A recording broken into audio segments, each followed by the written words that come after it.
Buenos días. En esta mañana les habla el hermano Oscar. Nos gustaría compartir una palabra que se encuentra en el Evangelio de San Juan, capítulo 20, versículo 24. Evangelio de San Juan, capítulo 20, versículo 24 al versículo 29. Dice así la palabra del Señor. Pero Tomás, uno de los 12, llamado Dídimo, que quiere decir gemelo, no estaba con ellos cuando Jesús vino. Le dijeron pues los otros discípulos: al Señor hemos visto. Él les dijo: si no viere en sus manos la señal de los clavos, y metiere mi dedo en el lugar de los clavos, y metiere mi mano en su costado, no creeré. 8 días después estaban otra vez sus discípulos dentro, y con ellos Tomás. Llegó Jesús, estando la puerta cerrada, y se puso en medio y les dijo: paz a vosotros. Luego dijo a Tomás: pon aquí tu dedo y mira mis manos, y acerca tu mano y métela en mi costado, y no seas incrédulo, sino creyente. Entonces Tomás respondió y le dijo: Señor mío y Dios mío. Jesús le dijo: porque me has visto, has creído. Tomás, creíste. Bienaventurados los que no vieron y creyeron. Entonces, viendo esta palabra, analizando esta palabra, vemos por un lado que este discípulo estaba incrédulo, este discípulo no creía lo que los demás le habían dicho, este discípulo no había creído a lo que Jesús anteriormente había dicho, que iba a resucitar al tercer día. Él estaba dudando en su corazón. Por eso el mismo Señor le tuvo que decir: pon aquí tu dedo. Le tuvo que decir: mira mis manos. Le tuvo que decir: mete tu mano a mi costado, y ya no seas incrédulo, sino creyente. En este tiempo vemos personas que, más allá de que hace décadas que van a las iglesias, más allá de que hace décadas que concurren en forma constante y consecutiva a las reuniones, aún hoy no están creyendo, aún hoy no están seguros de su salvación, aún hoy no tienen la certeza de que si hoy les toca partir van con Cristo, o directamente no tienen la certeza tampoco de su salvación en ningún aspecto, como también en otras cuestiones como las promesas que el Señor les ha dejado. Ellos no creen.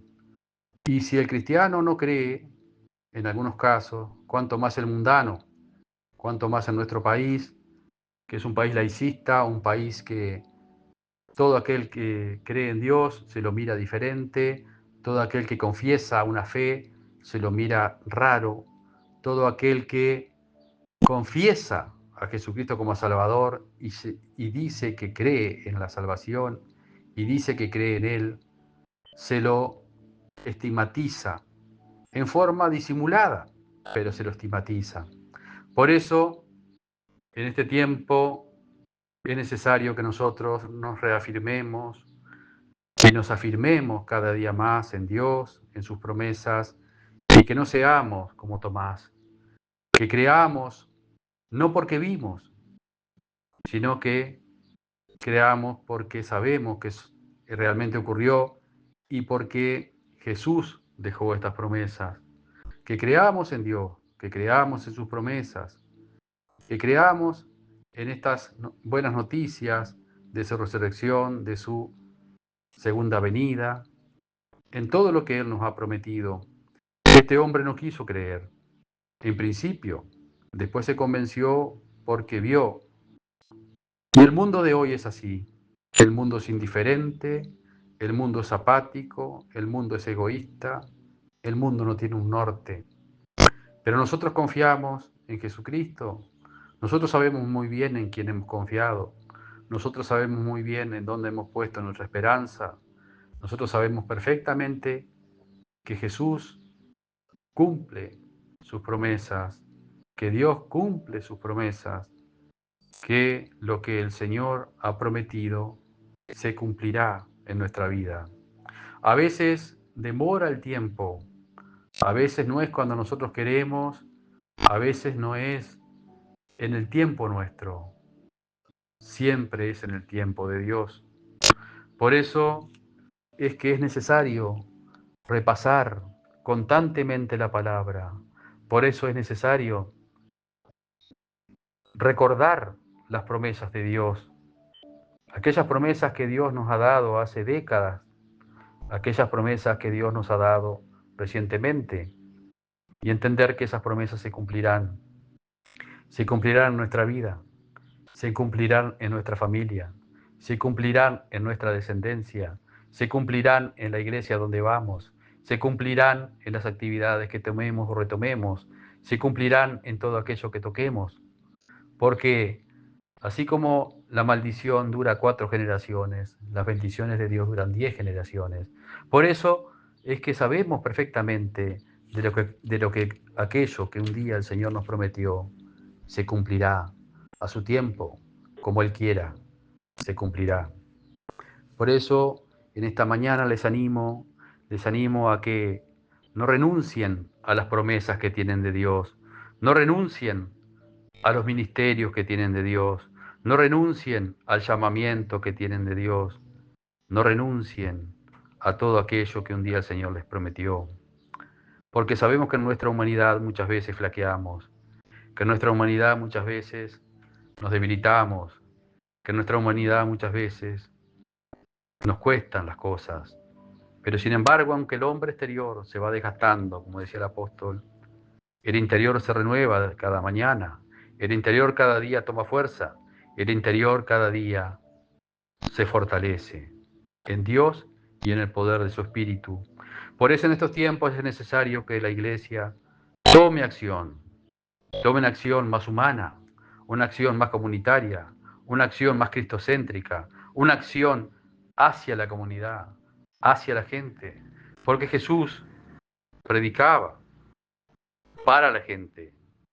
Jesús se acercaba a las multitudes, Jesús se compadecía de las multitudes, Jesús ayudaba a las multitudes. No podemos ser una iglesia encerrada, una iglesia arrinconada, en un rincón del terreno, escondida. Tenemos que ser una iglesia de puertas abiertas, una iglesia que llora con el que está triste, una iglesia que ríe con el que está feliz, una iglesia que se compadece del que necesita, una iglesia que acompaña al que está en duelo, una iglesia que sostiene a aquel que está débil, una iglesia que levanta a aquel que está caído, una iglesia con el corazón de Cristo, una iglesia con el amor de Cristo, pero una iglesia viva, una iglesia que vive, una iglesia que respira, una iglesia que camina, una iglesia que se renueva cada mañana, no una iglesia apática, no una iglesia incrédula como Tomás, no una iglesia que ya perdió la esperanza, sino a la inversa, una iglesia que día a día se va renaciendo, que día a día va creciendo, que día a día va recibiendo nuevos hijos y nuevas hijas, una iglesia no incrédula, una iglesia creyente, una iglesia que cree, una iglesia que camina, una iglesia que mete las manos en el costado de Jesús, pero para reafirmar aquello en lo cual ha creído, una iglesia que toma las manos del Señor y mira el sacrificio del Señor en la cruz, y viendo ese sacrificio entiende que algo tiene que hacer por el otro, porque esas manos que un día nos perdonaron son las mismas manos que nos dicen hoy, vos también tenés que perdonar, vos también tenés que ayudar a otros, vos también tenés que acercarte a las multitudes, vos también tenés que tener un corazón abierto, más allá de las cosas que hemos vivido durante todos estos años dentro de las iglesias, pero así como el Señor ha tenido misericordia de nosotros y nos ha perdonado en infinidad de oportunidades, también nosotros debemos perdonar a otros. Por eso en este tiempo es necesario que seamos una iglesia que camina, una iglesia que perdona, una iglesia que abraza, una iglesia que sostiene, una iglesia que predica la verdad, una iglesia que está con el necesitado. Que Dios les bendiga.